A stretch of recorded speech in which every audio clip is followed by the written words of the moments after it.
Vous êtes toujours sur 48 FM dans l'émission spéciale Sans Allure où on vous fait découvrir la programmation de la prochaine soirée Sans Allure au Cultura le 28 juin. On accueille maintenant Aurel DB. Salut mec. Hello. Super content de t'accueillir pour parler un peu de ton projet, de faire découvrir aux auditeurs de 48 FM et au public de Sans Allure qui ne te connaîtrait pas. T'es musicien, producteur d'électro entre autres, une électro avec plein d'influences dont on va parler.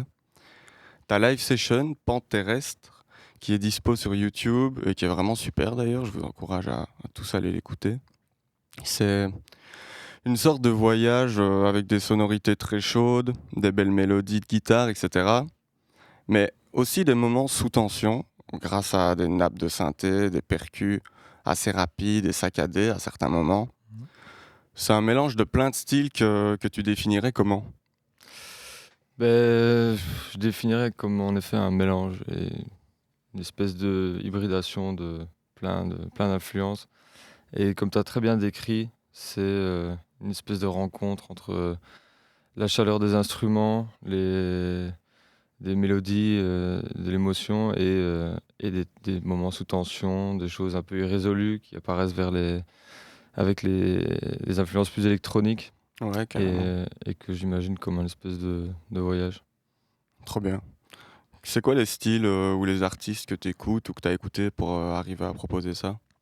Je crois que les premières grandes influences, elles viennent du rock et de certains albums des Pink Floyd et tout ça qu'on peut retrouver très fort, je pense, dans la construction de mes morceaux, dans la progressivité et la longueur aussi des morceaux. Ça s'entend carrément. Et puis les sons de guitare aussi. Après, une grande période influencée par le jazz et notamment dans la technique instrumentale et tout. Et là, je pourrais citer plutôt dans la période moderne, Coltrane, Miles Davis, etc., Yes. que j'ai beaucoup écouté. Et puis ensuite, c'était la rencontre avec le milieu électronique, le milieu du club, Mhm. et toutes ces nouvelles sonorités, des synthés que j'ai redécouvert, qui existaient déjà avant, et puis aussi une nouvelle scène techno, et puis une nouvelle scène de plein d'artistes qui ont commencé à fusionner les genres, qui aujourd'hui est sans doute ce que j'écoute le plus, Ok, les ouais. frontières entre jazz, électronique, le hip-hop, l'indé, tout ça. Ok, donc tu as commencé par la guitare, tu es guitariste de base. Ouais. Tu as commencé en jouant dans des groupes ou... Alors j'ai eu des premières expériences, petits groupes de rock gamin, puis des expériences d'ensemble de jazz, où j'ai pu jouer avec des gens pendant mon adolescence. Puis s'en s'est suivi une très longue période de recherche dans mon côté, Ouais, et où je suis tout revenu seul avec dans ce ta projet. chambre, Exactement, pendant comme pas nous mal tous. d'années. Ouais. Mais voilà, ça fait maintenant très longtemps. Et ça a été, je suis revenu avec un projet solo que j'avais essayé de faire mûrir pendant tout un bon moment, coincé dans une chambre. Ok. Tu peux justement nous parler un peu de la façon dont tu travailles, peut-être ton setup. Du coup, est-ce que tu travailles uniquement en solo ? Est-ce que tu aimes bien avoir des intervenants dans ta musique ? Déjà, peut-être commencer par ton setup. Ouais, alors ce setup que j'ai construit en essayant d'un peu imaginer comment est-ce que je pouvais faire justement fusionner tous ces genres. Et au début, il partait d'une guitare, de pédales de guitare, et du coup, toutes les sonorités possibles qu'on peut faire avec des loops et tout ça. Mhm. Et j'ai intégré donc des synthés analogiques que je séquence, et des drum machines. Et donc aujourd'hui, en fait, c'est euh, plusieurs sources sonores à l'intérieur de ce setup qui sont la guitare, des nappes travaillées, des synthés analogiques et puis une drum machine. Et tout ça tout ça se mélange ensemble. Ok, parce que je me demandais justement, parce que tu dis que tu as des parties qui sont séquencées et tout ça, est-ce qu'il y a quand même une grosse partie d'impro, en tout cas dans la structure des morceaux, ou est-ce qu'il y a un début et une fin quoi, à ton set ?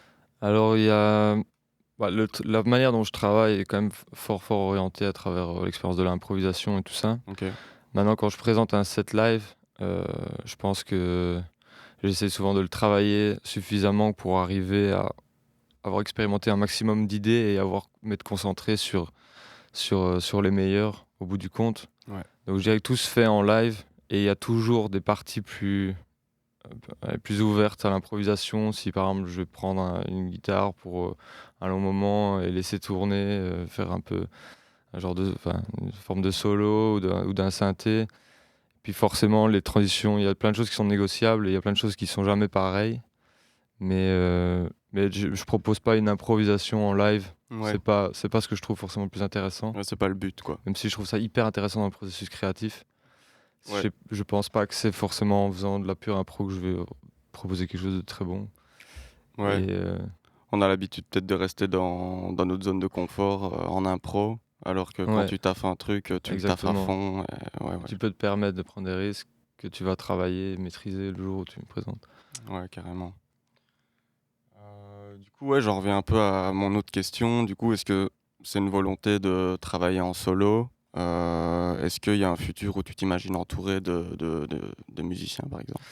Ouais, bah, le projet solo, il est né parce que je crois que j'avais mis tellement de temps à essayer d'imaginer et contourer un peu un espace où je voulais aller, qui était tellement personnel, que j'avais du mal à envisager euh, comment partager ça concrètement et être fidèle un peu à cette idée qui était à la fois très profonde et en même temps pas vraiment très précise. Et du coup, c'est pour ça que je me suis lancé tout seul. Après, j'aime beaucoup jouer avec des gens et faire des collabs. Et je travaille à la composition dans d'autres projets euh, avec d'autres musiciens. Là, pour ce qui était mon projet solo, où j'ai encore l'impression de rechercher, et de m'approcher d'une identité très particulière. Ouais. Je ne sais pas quel genre de forme ça pourrait prendre avec d'autres musiciens. En tout cas, je suis pas fermé à cette idée-là en soi, mais pour le moment, j'en ai pas encore ressenti le besoin. Mais c'est quand même un projet qui est très récent, donc Ouais, tout à fait. finalement. Ouais. C'est quoi les autres projets dont tu parles? Bah alors, il y a plusieurs projets, mais qui sont pas encore sortis publiquement. Et c'est des projets qui peut-être plus jazz ou plus rock. Ok. Et où je fais un peu plus de piano d'un côté, faire du clavier, Ouais. un autre plus de la guitare. Et puis j'ai travaillé aussi en collab avec un chanteur, chanson française, Ok, trop bien. qui fait de la basse, où là par exemple j'insère un peu d'électronique et des nappes dans quelque chose de plus de chanter, Ouais, super. donc encore différent quoi. Ouais, plein de trucs, quoi. Ouais, je m'essaye à plein de choses. Pour revenir un peu peut-être sur l'essence de ta musique, je trouve qu'il y a une sorte de mélancolie qui se dégage pas mal sur certains morceaux, comme des tracks sur Début. Mhm. C'est pas le cas dans toute ta musique, mais on sent quand même il y a besoin que ça dégage des émotions fortes par moment, de la nostalgie. Ça amène à la réflexion aussi. C'est très mental, hypnotisant, presque médicinal avec le grain de certains Mhm. synthés. C'est de la musique qui soigne presque. C'est quoi le mindset que tu as, les émotions que tu as envie de dégager à travers la musique? Bah, je crois que tu vois un peu juste et je crois que je suis aussi indirectement très influencé par l'expérience que j'ai eue moi avec la musique, Mhm. où j'écoutais des albums en entier qui me faisaient passer par plein d'émotions, où j'avais l'impression d'être transporté dans des paysages Ouais. et qu'en fait c'est un effet un peu presque cathartique où ce passage par toutes les émotions, ce passage en terre sur de nouveaux terrains, après on sort de cette écoute encore un peu bousculé, mais aussi avec ce côté peut-être médicinal comme tu l'appelles. Et donc convoquer un peu toutes ces émotions et dans une, dans un processus qui prend son temps et qui Ouais. voyage, qui essaie de construire des images, qui peut tenter d'essayer de ramener dans des endroits qu'on a connus ou pas connus. Je crois que ça rappelle les expériences que moi j'ai eues et que c'est comme ça que je voulais faire de la musique, que je voulais essayer de faire de la musique. Ouais, de prendre ton temps sur tout ça. On sent que c'est important pour toi de prendre le temps sur tes morceaux. Pas du tout pas du tout dans une recherche de top line qui reste en tête, mais plutôt dans qui reste des questions en fait Ouais. à la fin de ton morceau, quoi. Ouais, ouais, exactement. Et je crois pour le P que j'avais sorti, j'avais pris un peu un parti de faire quelque chose d'assez fidèle à cet esprit-là. Ouais. et donc assez peu groovy, assez peu, comme tu dis, apparemment de thème, de top line. Il y a des choses qui apparaissent et puis un instrument qui joue un rôle un peu sur le devant de la scène redisparaît pour un autre et du coup en fait on perd un peu nos repères et je vivais un peu ces couleurs de l'album comme un ensemble de tensions qui crée des irrésolutions un peu où on finit par ne pas être tout à fait rassuré et en même temps avoir quand même vécu des tensions et quand même des moments plus doux. Je crois que en fait, en général, et dans plein de formes artistiques et autres, ce côté un peu tendu, mélancolique et tout ça, Un bon, peu abstrait en fait. un peu abstrait. Alors, ouais, je cherche pas forcément à faire quelque chose d'hyper mental, mais je crois que malgré Mhm. moi, je me rends compte que ça fonctionne un peu comme ça. Alors que Mhm. c'est vrai que c'était pas consciemment, je cherchais pas à faire quelque chose de trop mental, prise de tête. Oh, Euh, prise de tête et mentale, c'est pas la pas même chose, forcément. hein, mais ça peut enfin, j'ai Ouais, l'impression en tout cas que c'est pas vraiment la même chose parce que c'est mental, donc ça veut dire pour moi que qu'on a envie de se plonger dedans en fermant les yeux, quoi, tu vois? ouais, ouais. Bah alors ouais, Euh, dans ce cas-là, ouais, ouais, je suis tout à fait d'accord. Si ça peut créer des images, ouais, ouais, c'est ça, ouais. en fait, c'est ça. Ouais, c'est ce qui m'intéressait, c'était Et laisser libre interprétation à chacun ouais, après, tout à fait. ouais, ouais. Du coup, tu as sorti un EP Ouais, qui s'appelle Autre Nature. c'est ça. Euh, Est-ce que tu peux nous parler vite fait peut-être de cet EP? Ouais, bah alors c'est un EP que j'ai décidé d'enregistrer après, après les concerts de l'année passée qui ont un peu clôturé une première étape en fait dans le travail de ce projet. Et j'ai voulu enregistrer quelques morceaux, parmi les plus marquants, on va dire, un peu de ce que j'avais joué dans quelques concerts que j'avais fait. Et donc j'ai commencé à enregistrer en fait des pistes un peu à l'arrache, un peu en live, avec très peu de moyens. De compétences à ce moment-là par rapport à ça, mais l'idée était plus de fixer, figer un peu une première étape de travail Ouais. et qui était fidèle un peu à l'esprit de ce projet, en sentant qu'il allait basculer, ou en tout cas reprendre un peu d'autres terrains dans l'année qui suivait, et donc c'était un peu cette idée.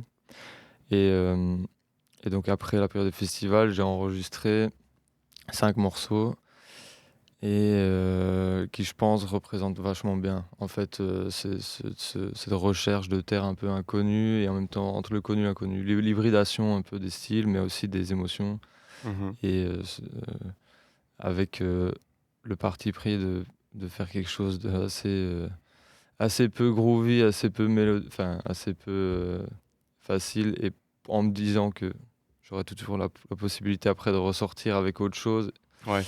et de peut-être faire quelque chose de plus passe-partout.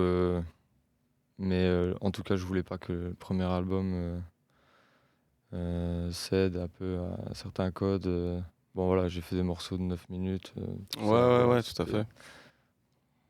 Ouais, ça t'a permis aussi de travailler sur des visuels, peut-être avec d'autres gens, puisque il y a des gens qui t'ont aidé à travailler sur cet EP dont tu as envie de parler. Ouais, bien sûr. Bah, donc, j'ai la couverture de cette EP, c'est une illustration qui a été réalisée par Sarah Boder, qui fait pas mal d'illustrations et d'art plastique et numérique. Mhm. Et j'étais tombé dessus voilà, complètement par hasard. Et ça évoquait pour moi très bien cette espèce de paysage un peu entre le virtuel, le matériel, l'hybride et tout ça. Et donc, j'étais très content de pouvoir utiliser son travail pour l'illustrer. Euh, et ensuite, bon, là, ça s'est un peu bricolé comme ça, notamment chez des amis qui m'ont un peu aidé à enregistrer. Ouais. J'étais pas en discussion avec d'autres mondes pour un peu avoir des avis sur la production, sur la fin, et puis après, comment distribuer. Mhm. Mais voilà, c'était encore une étape très artisanale, pas très réfléchie, en fait, et pas enfin, voilà. Au premier C'est- EP, quoi. Ouais, Mais exactement, c'était le ça. taf est là, en tout cas, C'était ça, hein. c'était... Bah, ouais, donc du coup, tu seras en live à la prochaine soirée sans allure, au Cultura le 28 juin, aux côtés de Clément Nourri, Lame, Timeless, Schmick Blick, Chemical Crow en deuxième partie de soirée. Est-ce que tu as d'autres actus, prochaines sorties, prochains concerts dont tu as envie de parler? Et donc, le prochain concert, on jouerait pour les Fêtes de la musique, Ok, sur la scène Empire-Euse le 21, donc le 21, ouais. juste avant. Mais donc voilà, moi je me réjouis très fort de cette soirée du 28. Comme je te l'avais dit, c'est vraiment une genre de programme qui me parle beaucoup. Et Ça fait plaisir. ensuite, cet été, normalement, on pourra me retrouver au l'Illegal Festival le 27 juillet. Ok, top ça. À Et Bruxelles, du ça coup. exactement, ouais. Ouais, trop bien. On va laisser nos auditeurs avec un morceau que tu as spécialement préparé, on va dire enregistré pour l'émission. Tout nouveau à tel point qu'il a même pas encore de nom. C'est l'intro de ton set, je crois, c'est C'est ça? ça, c'est la nouvelle intro de mon live set, ouais. Ok, super. Donc on vous laisse avec cette track. Merci encore Aurel d'avoir été avec nous. Merci à toi, Et on se voit le 28 au Cultura. sans faute.